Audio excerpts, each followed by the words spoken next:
लक्ष्मण है, जाइए उधर, जिनको बार बार इधर उधर आती जाती है। अच्छा, सीता जी वहीं बगल में है। राम जी ने जितनी बार सुपर्णखा से बोला वो सीता जी को देखकर सीता चितई कही के ही बात। अंत में दुखी होकर के वो सीता जी पर हमला करती है और राम जी का इशारा पा करके नाक और कान कट गई। नाक कान कटने का मतलब, कान का साहित्य में एक नाम श्रुति है। जो श्रुति और वेद विहीन हो उसको नाक कान रहने का क्या मतलब है महाराज? जो श्रुति और शास्त्र के विपरीत हो। गोस्वामी जी लिखते हैं, नाक कान बिन भई विकरार हो गई।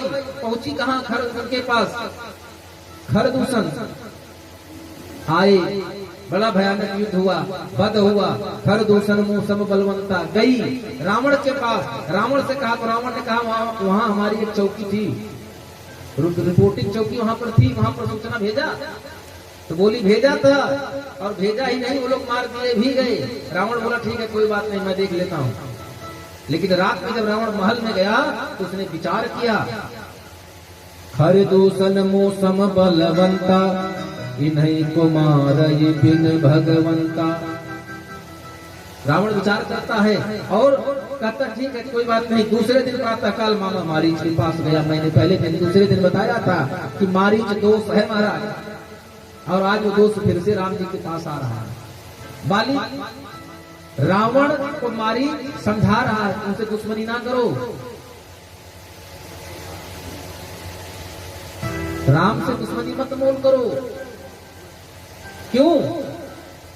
क्योंकि राम वही है जिनके मारने से काल भी मर सकता है और जिलाने से मुर्दा भी जी जाएगा, इसलिए उससे बैर ना करो। रावण कहता है हमको शिक्षा दोगे कि मेरी आदेश का पालन करोगे।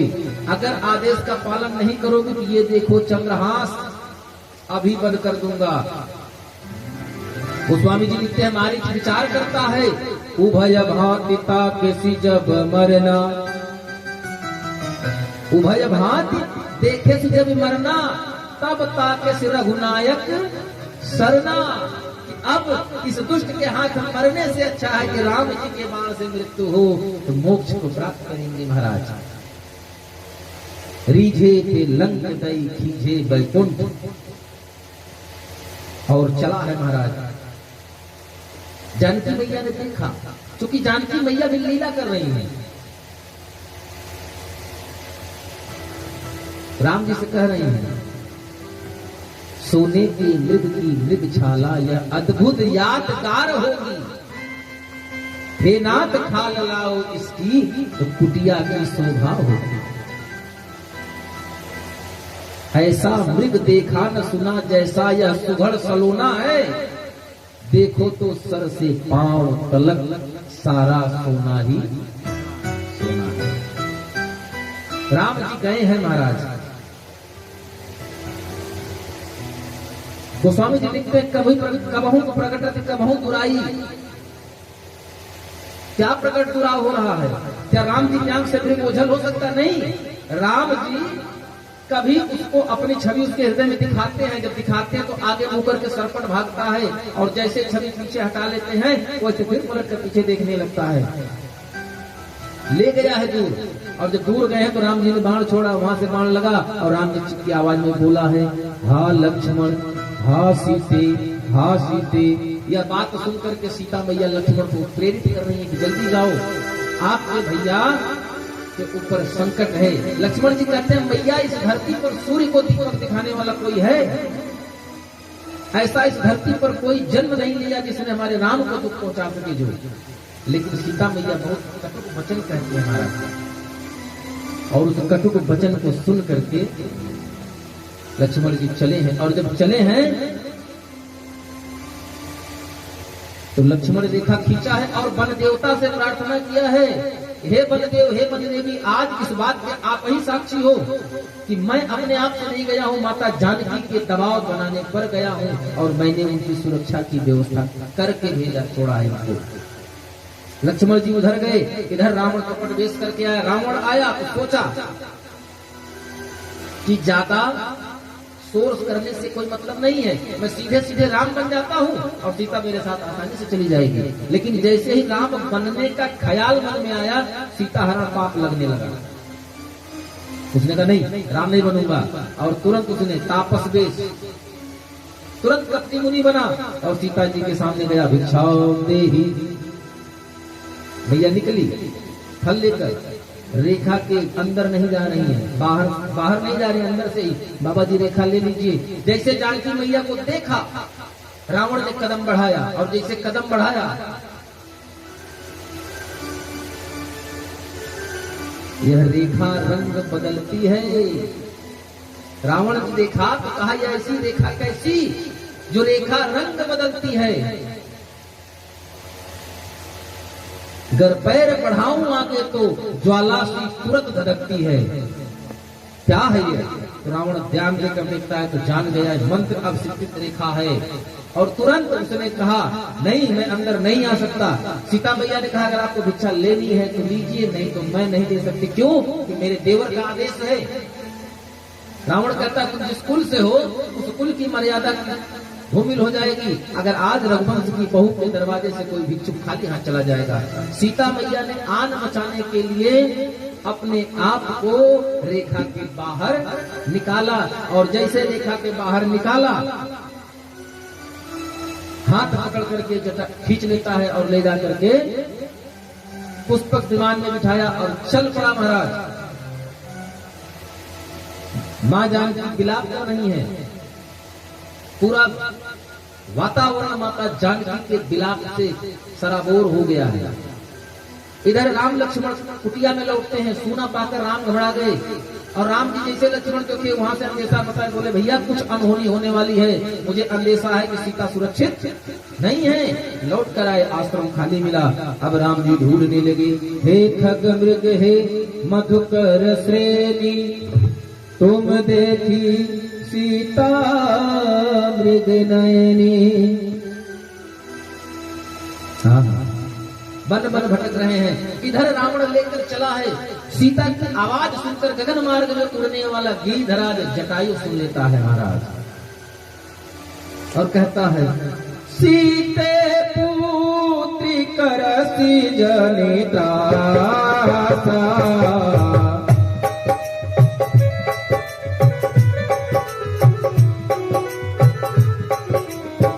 करियहु जातु धान करना सा, करियहु।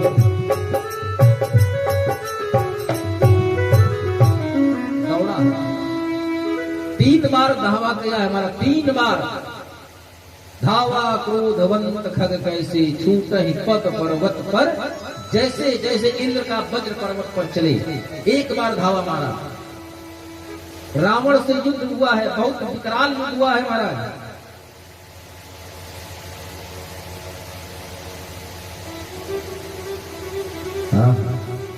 चोंच से, पंख से, पैरों से मार मार कर धरि कच बीरत कीन महि गिरा, चोचन मारी गिदारे ताही। रावण जैसे वीर बलवान को गिरिधराज जटायु ने महाराज चोचों से और पैर से मार मार कर विक्षिप्त कर दिया, केस पकड़कर खींचकर जमीन पर गिरा दिया, और सीता मैया को छुड़ा लेता है।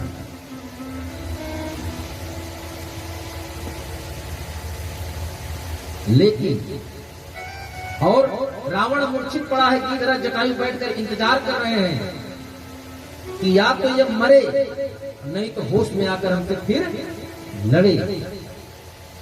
दोबारा रावण होश में आता है और चंद्रहास से जटायु के पंख काट देता है महाराज। अगर रावण चाहता तो क्या जटायु के गर्दन नहीं काट सकता? प्रश्न उठता है। बिल्कुल काट सकता था, लेकिन रावण जानता था कि मैं गर्दन काट भी दूंगा लेकिन जटायु मरेंगे नहीं। कारण है जटायु का मतलब समझिए, जट धन आयु, जिसकी आयु जटायु में हो, जिसकी आयु कहाँ हो, भगवान की जटा में बधी हो, वो जटायु है। रावण जानता था कि इसकी मृत्यु मेरे हाथ होने वाली नहीं है, इसलिए उसने उसके पंख काटकर उससे अपना पीछा छुड़ाया है महाराज। राम जी पहुंचे हैं जटायु के पास, ढूंढते ढूंढते इधर जटायु भैया हाथ कर प्रार्थना कर रहे हैं, राम जी बुलाए, आप कौन है, आंख खोलिए। जटायु कहता है आप जाइए, मुझे आपसे काम नहीं है, मुझे काम है राम से, हमें है काम ईश्वर से, जगत रूठे तो रूठन दे। तो जटायु को प्रणाम करते हैं, कहते हैं मैं अयोध्या नरेश महाराज दशरथ का पुत्र राम आपको प्रणाम करता हूँ। तब जटायु ने आंख खोली है और जटायु राम को देखकर रोने लगा, महाराज विलाप करने लगा।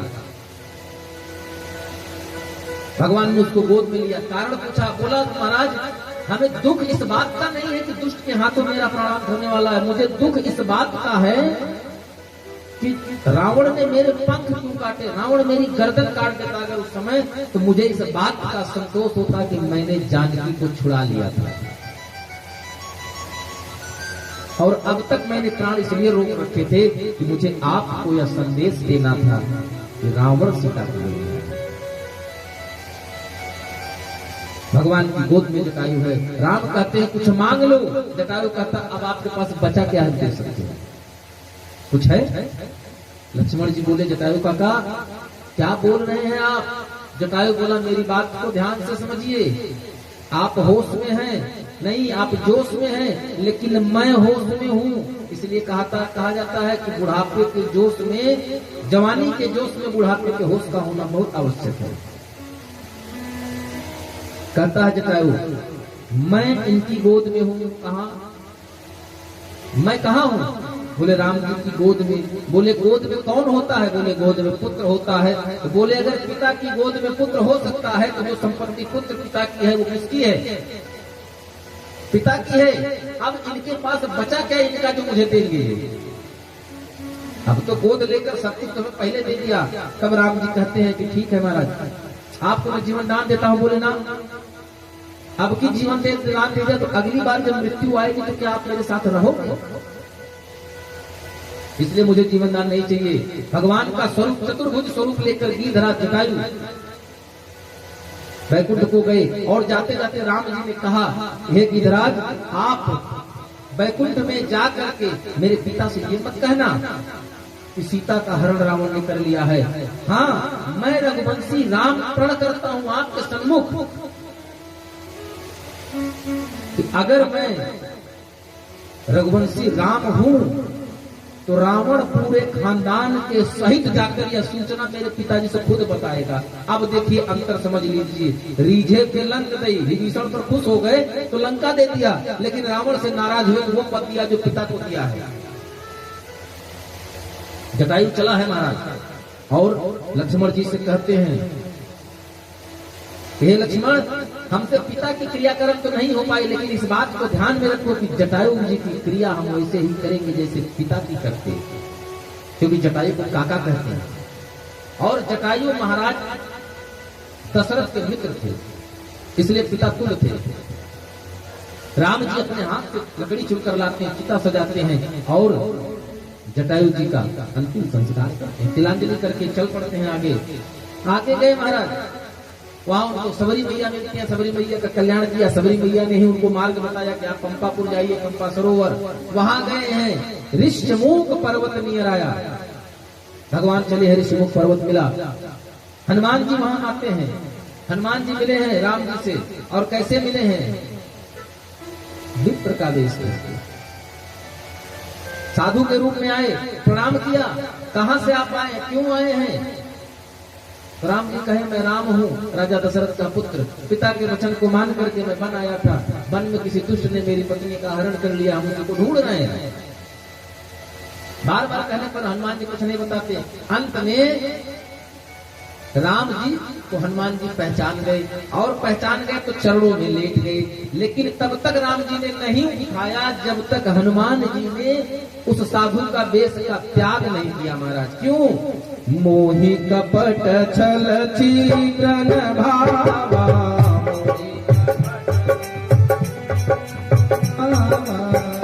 मोहि कपट छल छिद्रन भावा, मोहि कपट छल छिद्रन भावा, निर्मल मन जन सो मोहि पावा, निर्मल मन जन सो मोहि पावा।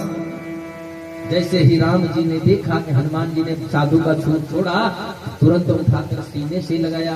हमने आगे का प्रसंग आपको सुनाया था कि वो बीमार कौन है, सुग्रीव, जो डॉक्टर के पास नहीं जा सकता, इसलिए राम जी को लेकर गए हैं महाराज। वहां राम जी के पास पहुंचे हैं, दोनों ने अपनी अपनी यथास्थिति बताई और अग्नि को प्रमाणित करके दोनों की मित्रता कराई। राम जी ने वचन दिया कि बाली को मार करके मैं आपकी मदद करूंगा, आपको आपका राजपाट दिलाऊंगा। राम जी ने अपना वचन पूरा किया, राज तिलक कराया भीषण का, क्षमा करिएगा सुग्रीव का राजा बनाया और बरखा ऋतु में 4 मास का चतुर्मास किया वहीं किष्किंधा पर्वत पर। 4 महीने के बाद आमोद प्रमाद में लिप्त सुग्रीव भूल गया और हनुमान जी को भेजने पर लक्ष्मण जी और हनुमान जी गए हैं, तो वहां जाकर सुग्रीव को ले आए हैं। और जब सुग्रीव आया है तब उसने आने के बाद अब राम जी को खोजने की कवायद शुरू हुई। माता जानकी का पता लगाने के लिए अब परेशानी, अब सभी सिपाहियों को इकट्ठा किया गया, मीटिंग हुई। और जब सब लोग इकट्ठे हुए तो हनुमान जी को, अच्छा देखिए, हनुमान जी हैं सबसे बड़े लेकिन सबसे छोटे रहते हैं, सबसे पीछे। किसी ने कहा कि आप आगे क्यों नहीं चलते? बोले मैं किसका बेटा हूँ? बोले पवन का बेटा हूँ।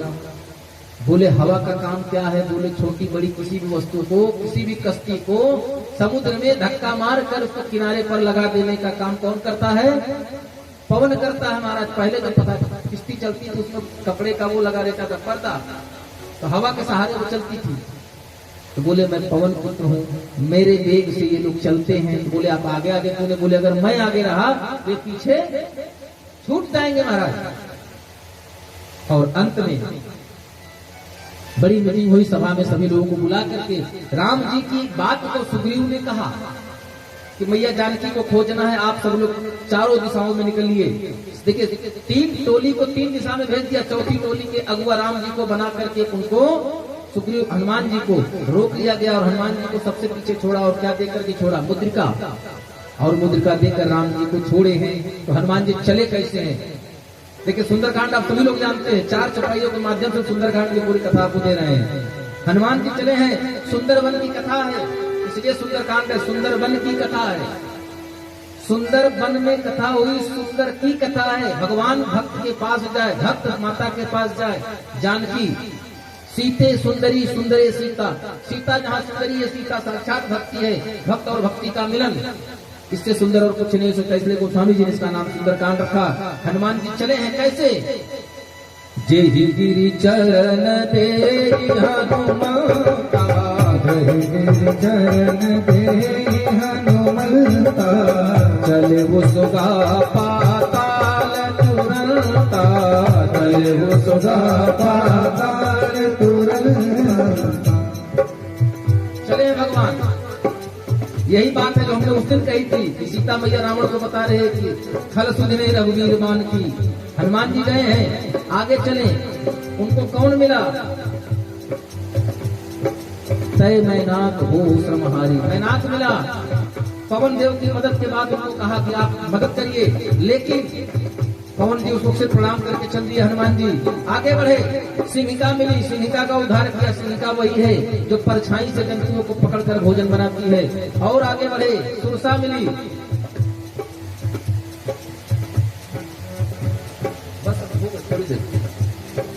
सिंहिका जो परछाई से प्रहार करती है। सिंहिका के बाद भगवान आगे बढ़े, आगे जाकर उनको लंका के तट पर पहुंचे, किनारे पर पहुंचे। वहां मिली लंकिनी। लंकिनी ने कहा मुझे अपमानित करके, मुझे ध्यान न दे करके कहा मोर आहार यहाँ लग चोरा, यहाँ जो है वो मेरे आहार है। हनुमान जी ने कहा, ये कथा मैं आपको उस दिन सुना चुका हूँ।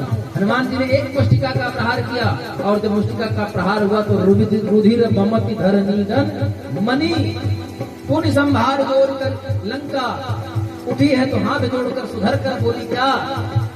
जब रावण ब्रह्म बर दीना, चलत विरंज कहा मोहि चीना, विकल हो सित कपि के मारे, तब जाने से निश्चर संहारे। अब मुझे पता हो गया। इस प्रकार हनुमान जी लंका में प्रवेश किए और लंका में प्रवेश करके मंदिर मंदिर प्रतिकर शोधा, देखे जह तक अग्नित जोधा। सभी भवनों का निरीक्षण किया, भवन एक पुर दीख सुहावा, हरि मंदिर तह भिन्न बनावा। एक भवन दिखा, किसका? विभीषण जी का। और विभीषण जी के भवन को देख करके कुछ तसल्ली हुई। और विभीषण जी का हनुमान जी का मिलन हुआ। विभीषण जी से कहते हैं, 32 जीव वाली प्रसंग मैंने आपको कल सुना दी थी। हनुमान जी कहते हैं कि आप, मैं मैया को ढूंढने आया हूँ, आप मुझे मैया से मिलाइए, मैं आपको भगवान से मिला दूंगा। इसी समझौते पर दोनों लोग एक दूसरे की मदद करते हैं। जुगति विभीषण सकल सुझाई। तुरंत बताए, सीता जी के पास पहुंचे। रावण आया, अशोक वाटिका में बैठा है हनुमान जी वृक्ष के ऊपर, सीता जी नीचे। रावण आता है। रावण जब भी आया है अकेले नहीं आया है, नारी संग बहु किए बनावा। समझा बुझा कर गया, धमका कर गया, नहीं माने। हनुमान जी का प्राकट्य हुआ, परिचय हुआ। लेकिन देखिए एक बात, हनुमान जी का परिचय हुआ है, मैं सिर्फ दर्शन करा रहा हूँ। राम जी का कुशल पूछने के पहले जानकी मैया ने जटायु को पूछा है, कहु कपि केहि विधि तात जटाई, घायल परे दुष्ट के करते तब ते सुध नहीं पाई, कहु कपि केहि विधि तात जटाई।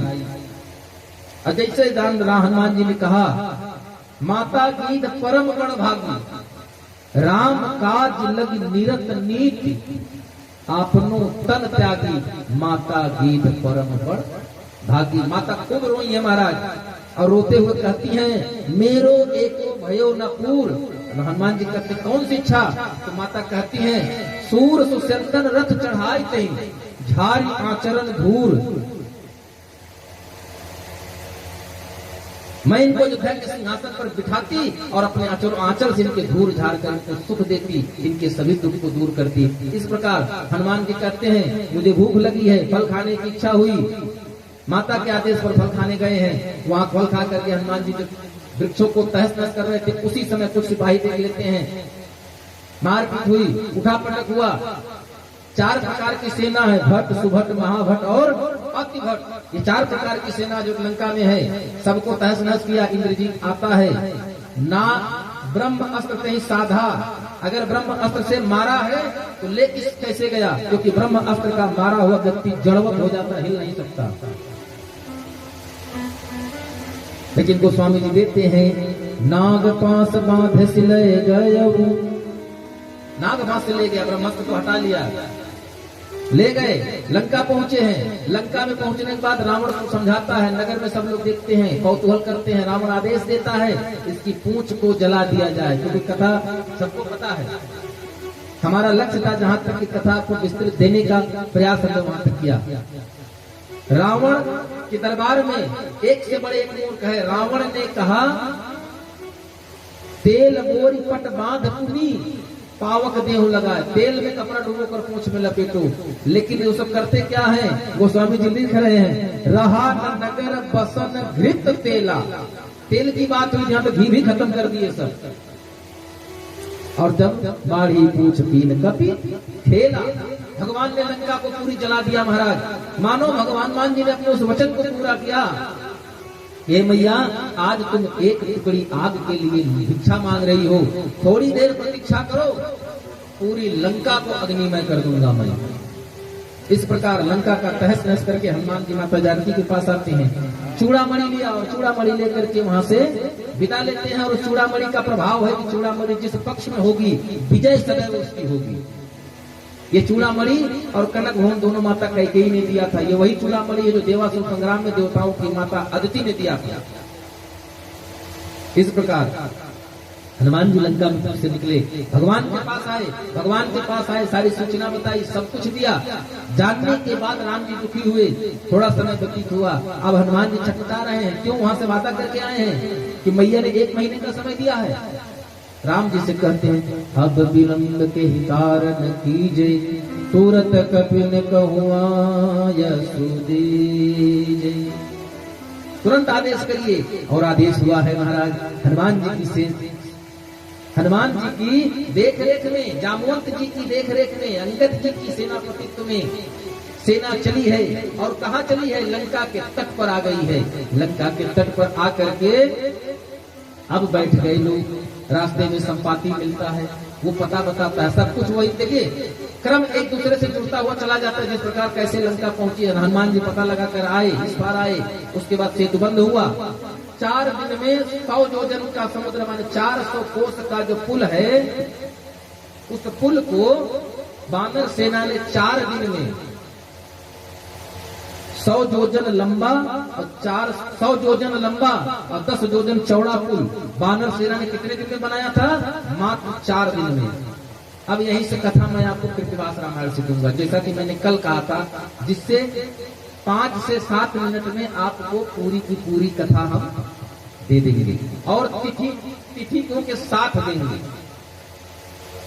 हाँ हाँ, चलिए भैया जी। 14 से द्वितीया तक, दत्ता जी अब ध्यान से सुनिएगा तो आपको राम कथा की हर घटना का तिथि मालूम पड़ जाएगी, किस तिथि में क्या हुआ। रामचरितमानस में नहीं मिलेगा और किसी ग्रंथ में नहीं मिलेगा। 14 से द्वितीया तक उतरे सागर पार, 10वीं तक गढ़ लंक कह घेरे सहित विचार। लंका पर घेरा डाल दिया महाराज। पौष शुक्ल हरिवासर आए, पौष शुक्ल हरि सुख सारंग कपिसेन दिखाई, सुख सारंग पूष महीने की, ध्यान दीजिएगा अब यहाँ से, पूष की शुक्ल पक्ष को एकादशी, हरिवासर का मतलब एकादशी, एकादशी को भगवान सुख सारंग कपिसेन दिखाई, सबको दिखा दिया कि लंका है, चलना है पार।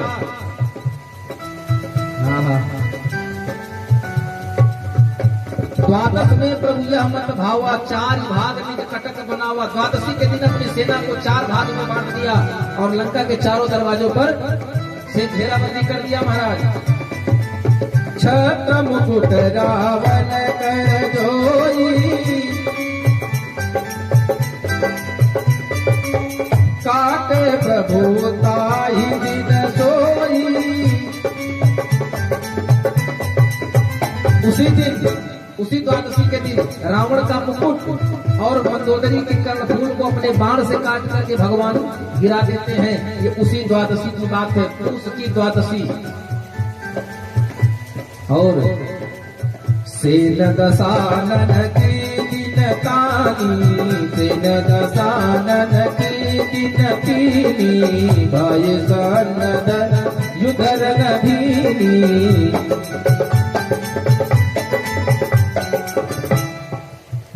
माघ की पूर्णिमा तक ये सारी व्यवस्था हो गई। रावण की सेना की 3 टुकड़ी का वध कर दिया। किसने?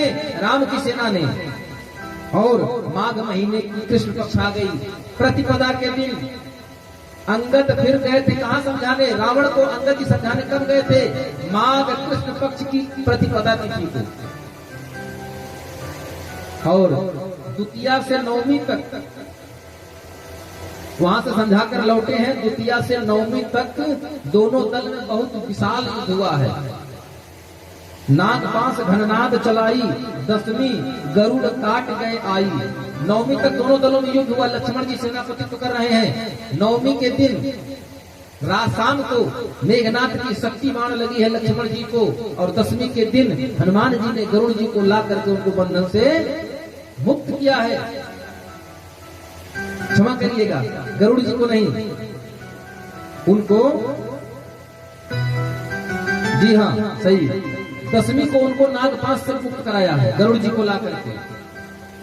और एकादशी तक युद्ध किया। द्वादशी के दिन मेघनाथ का वध किया है हमारे लक्ष्मण जी ने।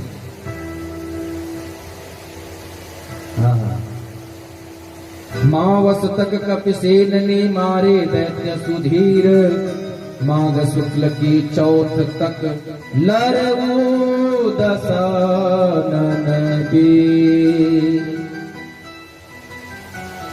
माघ की शुक्ल पक्ष जब आई तो चौथ से, माघ शुक्ल पक्ष की चौथ तिथि से राम और रावण का युद्ध शुरू हुआ है।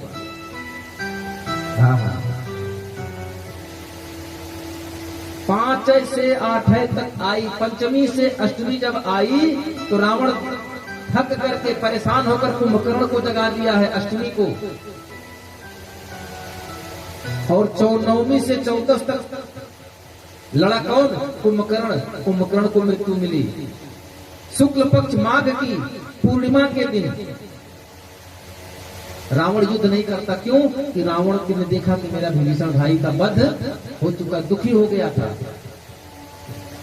हाँ, फागुन की 5 तक नारायण तक लड़ा, रावण का पुत्र है। फिर 8वीं तक तमाम दैत्य लड़े हैं, एक से बड़े बड़े दैत्य थे, सब लड़े हैं और एक एक करके सभी मारे गए। हाँ, जम्बुक राक्षस था जिसको भगवान ने शुक्ल पक्ष की द्वितीया को वध किया है, फागुन की। और फागुन की 13,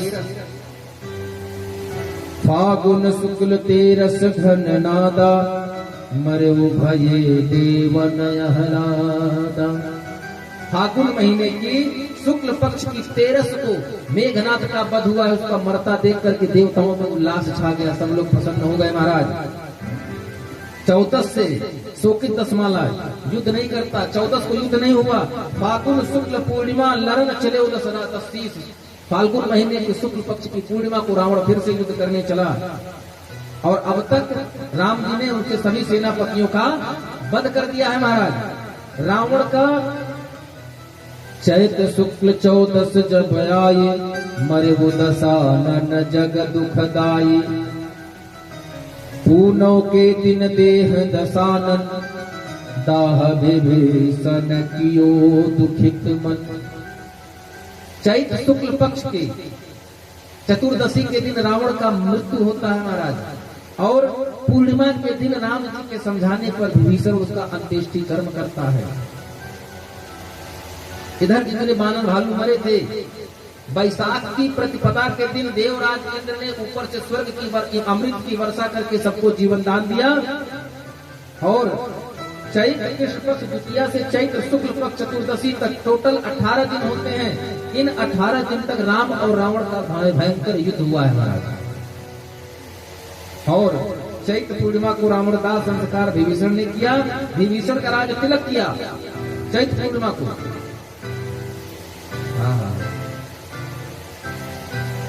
और वहां से चले तृतीया को श्री जनक दुलारी, आय अनल में प्रविश सुखारी।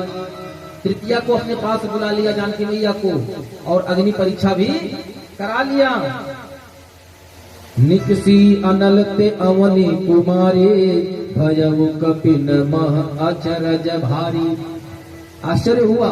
और अंत में सीता जी लंका में रही कितने दिन?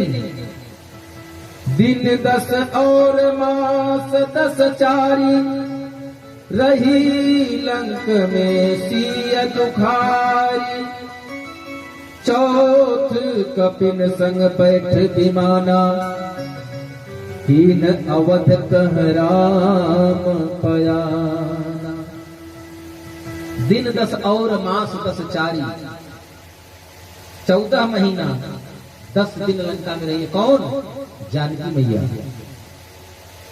चौथ कपिल संग बैठ विमाना, कीन अवध कह प्रयाना। भगवान चल पड़े हैं। पंचमी की तिथि वैशाख पंचमी को भगवान प्रयागराज पहुंचे हैं, और छठवें को जाकर के भैया भरत को मिले हैं। बोलिए श्यावर रामचंद्र की। और भरत जी से मिलने के बाद कृष्ण सप्तमी माधव मासा, सबके मन अति भय हुलासा। क्यों प्रसन्न हुए?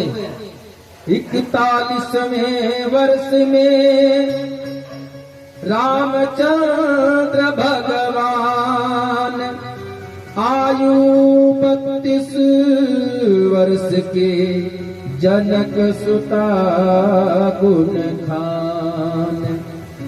और तेहि दिन सिंहासन रघुनाथा, तेहि दिन सिंहासन भगवाना। बैठे तिलक कहाँ जग जाना, बैठे राज तिलक जग जाना। कृष्ण पक्ष की। सप्तमी को भगवान 41 वर्ष के, माता जानकी 32 वर्ष की, इस आयु में दोनों का राज तिलक हुआ।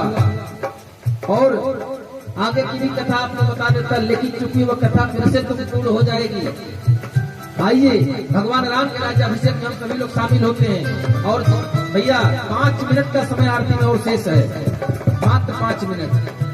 हम चाहेंगे 5 मिनट और रुक करके आरती और प्रसाद लेकर के जाएं। हाँ,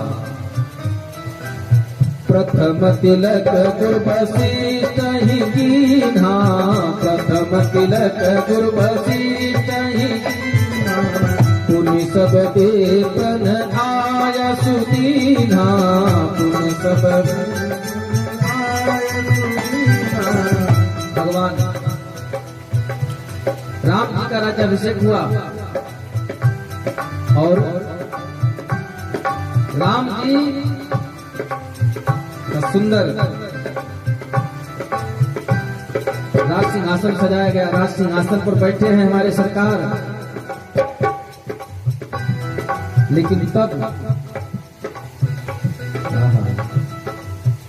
भगवान राम को राजा देख करके सभी रानियां मगन हो गई, आशीर्वचन दे रही हैं। कैसे दे रही हैं?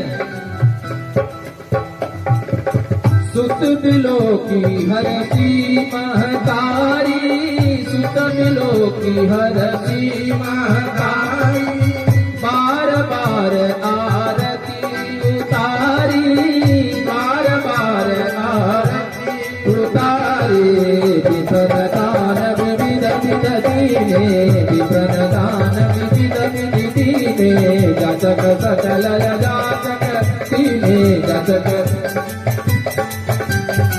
सिंहासन पर त्रिभुवन साई, सिंहासन पर देखि सुरन गुंदुभी बजाई, देखि सुरन गुंदुभी बजाई। श्री राम जय राम जय जय राम, श्री राम जय राम जय राम, श्री राम जय राम जय जय राम।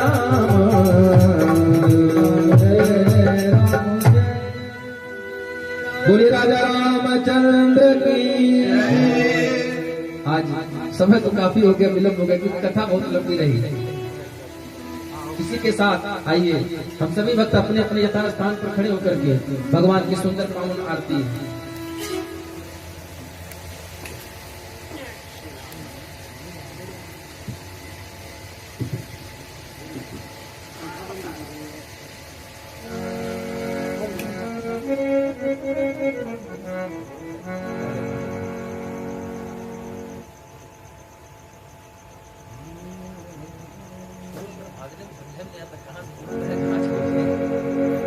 बोलिए श्यामपति रामचंद्र की जय।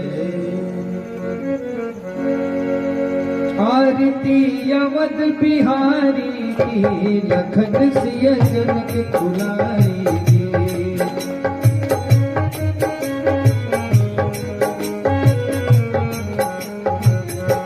आरती अवध बिहारी की, लखन सिय जनक दुलारी।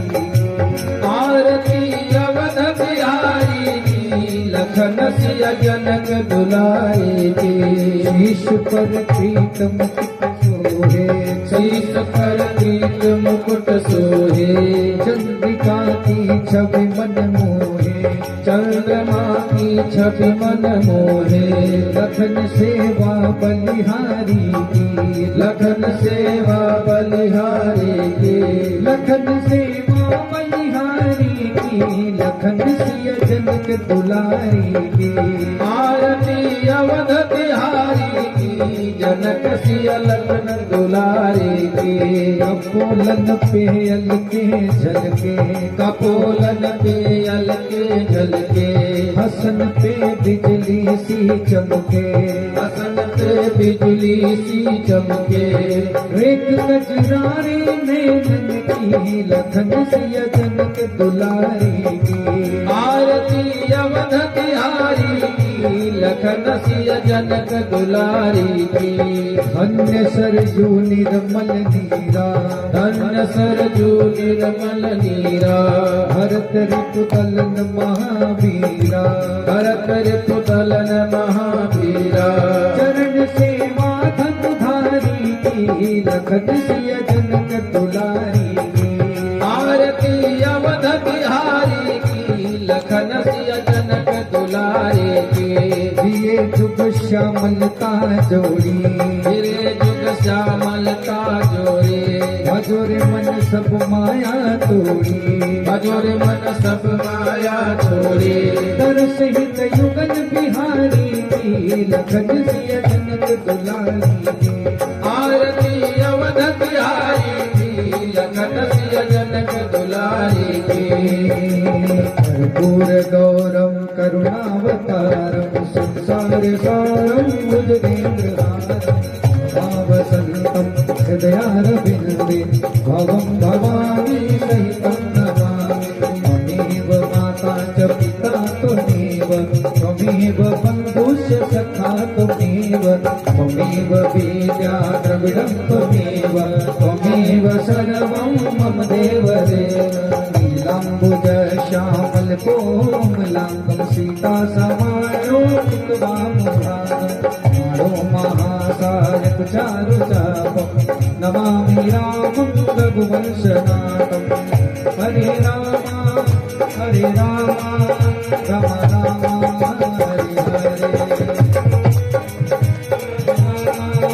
राम हरे हरे। हरे कृष्णा कृष्ण कृष्ण हरे हरे। श्री कृष्ण गोविंद हरे मुरारी, हे नाथ नारायण वासुदेव। श्री कृष्ण गोविंद हरे मुरारी, हे नाथ नारायण वासुदेव। और सुंदर श्री राम कथा ज्ञान यज्ञ का 7वां दिवस की विश्राम मेला में हम आप सभी भक्तों को कोटि कोटि धन्यवाद शशांक, धन्यवाद और साधुवाद के साथ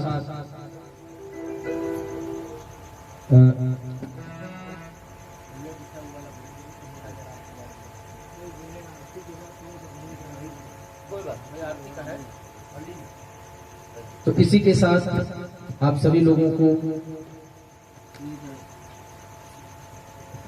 इस व्यास मंच से कोटि कोटि साधुवाद, धन्यवाद और बधाई।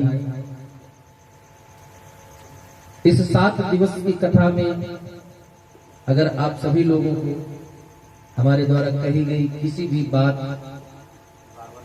हमारी वाणी से अगर कहीं भी आपके मन को, आपके हृदय को ठेस पहुंची हो, तो हम या हमारे किसी सहयोगी मित्र थे, आपको तकलीफ हुई हो, किसी क्रियाकलाप से दुख हुआ हो या कोई भूल हुई हो, तो हम आप सभी सम्मानित श्रोताओं से पुनः एक बार क्षमा की याचना करते हैं।